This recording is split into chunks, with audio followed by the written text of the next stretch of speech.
ایک ٹیچر اسلامیات کا لیکچر دے رہا، اسلامیات کا ٹیچر کلین شیو ہی کیوں نہ ہو، وچوں مولوی ہوتے، وہ نماز پہ لیکچر دیتا ہوا کہہ رہا تھا بیٹا وضو کے بغیر نماز نہیں ہوتی، وضو کے بغیر۔ ایک بچے ہاتھ کھلا، ٹیچر پوچھا کی گل ہے، اکھ لگا جی میں وضو کے بغیر کل پڑھی۔ تو یہ مطلب گنجائش ہے شریعت میں، تیرے بچوں نے اتنی سنبھال رکھی ہے، تو میری ان بچوں سے اپیل ہے کہ تاریخ اسلام پڑھو، وہ بندے آپ کو نظر آ جائیں گے۔ آپ کو تاریخ اسلام میں وہ بندے بھی مل جائیں گے جنہوں نے فجر کے 2 فرضوں کی جگہ 4 پڑھا کے پھر نمازیوں سے پوچھا تھا یہ موڈ ہو تو اور پڑھو۔ سر جی میں ڈیرے پہ باتیں نہیں کر رہا، میں حویلی یا ڈرائنگ روم میں کسی کان میں باتیں نہیں کر رہا، میں اپنی گفتگو کا ذمہ دار۔ چلے ایک لمحہ مجھے دیں گے، یہ آپ کے شہر لاہور موچی دروازہ میں ہم نے بزرگوں سے سنا ہے، یہ بدھ اور جمعہ بدھ کو پڑھانے والی بات سے مجھے بات یاد آ گئی۔ محرم سے پہلے موچی دروازہ ایک زمانے میں سیاسی پروگراموں کا مرکز ہوا کرتا، گراؤنڈ میں جلسہ تھا یوم الحسین، محرم سے پہلے شیعہ اہل سنت اہل حدیث اسکالر دانشور پروفیسر ڈاکٹر خطیب علماء کا خطاب تھا۔ جلسے کا موضوع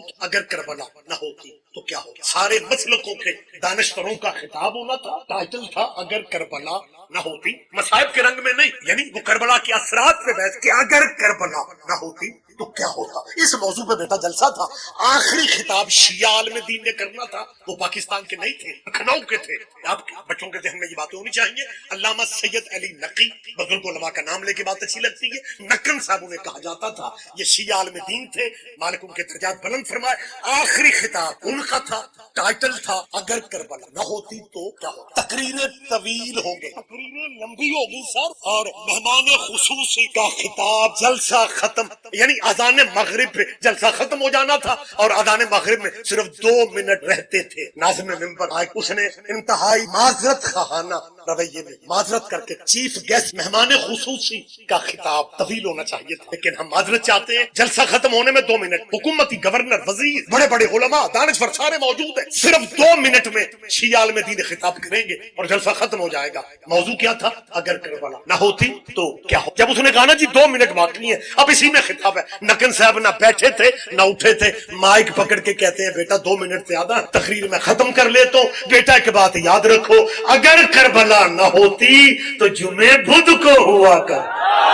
وہ تو جس شریعت میں یار، اور مسلمانوں جس شریعت میں، مذہب کے رنگ میں بات نہیں کر رہا، یہ آپ کی معرفت ہے، میں اندر کا آپ کی کیفیت اندر کی سمجھ، لیکن بات مجھے یہیں پہ روک، اگر ایک بندہ جمعہ بدھ کو پڑھ، اس کا مطلب ہے گنجائش مل گئی۔ اور کچھ بندے نا لائیو شیف سن کے کہتے ہیں یار وہ ریاض رضوی شیعہ خطیب کہہ رہے تھے جمعہ بدھ کو، اوے اپنا بیڑا ویکھو بندہ ساڈا نہیں ساجے، ہماری جان نہ کھانا۔ فجر کے 2 فرضوں کی جگہ 4 پڑھا کے بھی بندے معزز ہی رہتے۔ بیٹا آپ جو ویلڈنگ مشینیں درود کے لیے اٹھائے پھر رہے، بیٹا آپ کو میں مشورہ دے دیتا، باقی رولے بعد میں کلیئر کر لینا، بہتر نہیں ہے کہ درود میں آپ باب آدم کو ہی شامل کر لو۔ میرے 2 معزز شیعہ دوستوں کی آواز آئی ہے کہ آدم نبی تو ہے نا، اوے آدم صرف نبی پہلا نہیں خلیفہ بھی پہلا۔ اوے ہوئے ہوئے ایک باریک لفظ ذہن میں آ رہا ہے، میں بتا دیتا ہوں، اوے اللہ کی طرف سے پہلا خلیفہ آدم ہے، اوے اللہ کی طرف سے پہلا خلیفہ، لفظ خلیفہ قرآن میں بولا ہی آدم کے، انی جاعل فی الارض خلیفہ، تو حضرت آدم رضی اللہ تعالی، اور جب خلیفہ ہے تو رضی اللہ کہہ لو، اس کا مطلب ہے جو خلیفے اللہ کی طرف سے ہوتے ہیں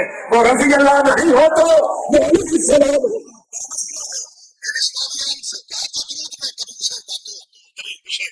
اچھے لگتے ہیں سب ٹھیک ہے، لیکن جو جہاں پہ ہونا چاہیے تھا اسے وہیں پہ رکھتے تو زیادہ بہتر تھا، لیکن آپ کی مہربانی ہے اسمبلیوں۔ اچھا کمال یہ ہے کہ وہ 2-3 مولوی سینٹ کے چیئرمین کے سامنے پتہ کیا کہہ رہے تھے، وہ جب وہ قانون کے پاس کروانے نکلے تھے، سینٹ کے چیئرمین سے نا، اچھا بندے پتہ کون سے تھے جن کے بڑوں نے تحریک پاکستان میں قائد اعظم کو کافر کہا؟ بیٹا قائد اعظم کو کافر کافروں نے نہیں کہا تھا، سادہ مسلمانوں نے بھی نہیں کہا۔ گیٹر میں جنہوں نے قائد اعظم ملک بنانے والے کو کہا تھا نا، محمد علی کا، میں نے بہت عرصہ پہلے کربلا گامے شاہ میں کہا تھا، اوے قائد اعظم کے کفر کے فتوے دینے والے تیرے بڑے یہی شرم کر لیتے، کیا کہہ رہے ہیں محمد علی، وہ نام کی شرم ہی کر لیں۔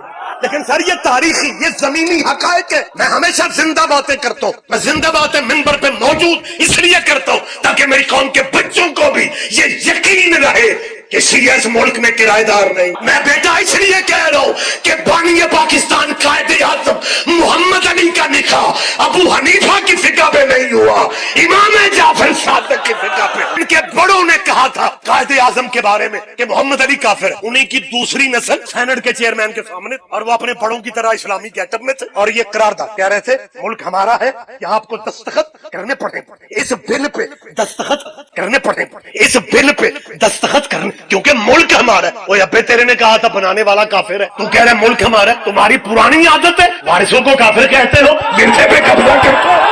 اور میری جان درود میں اور اتنا کچھ جو تمہارے لٹریچر میں موجود ہے, تو یہ قانون بنانے سے بہتر نہیں ہے کہ آپ درود اس طرح پڑھنا شروع کر دو, اللہم صلی علی محمد وعلی آل محمد کما صلیت علی آدم وعلی آل آدم انک حمید مجید. بنایا درود مسلمانوں کو دے رہا ہوں. پھر وہی پرابلم ہے کہ وقت نہیں ہے. تشریح میں نے نہیں کروں, وضاحت میں نے نہیں کروں, بغیر تشریح کے کہہ رہا ہوں مسلمان آدم کے اس طرح. کبھی حوصلہ کرو, وہ خلیفۃ اللہ بھی ہے, وہ منسوخ من اللہ بھی ہے, وہ نبی بھی ہے, خلیفہ بھی ہے. درود باب آدم پہ آدم ہی سے شروع کر لو. آپ کے ادھر ادھر سے درود میں شامل کرنے کے موقع میں اسی طرح پڑھ صلی اللہ علیہ وسلم وعلی آل محمد کما صلیت علی آدم. تیرا مولوی تجھے کھا جائے گا, وہ کہے گا آدم کی حال پہ درود نہیں ہو سکتا, کیونکہ آدم کے بیٹوں میں ایک قاتل بھی تھا. اس کا مطلب قطعہ تمہیں ہے نہیں کہ ہر طریقے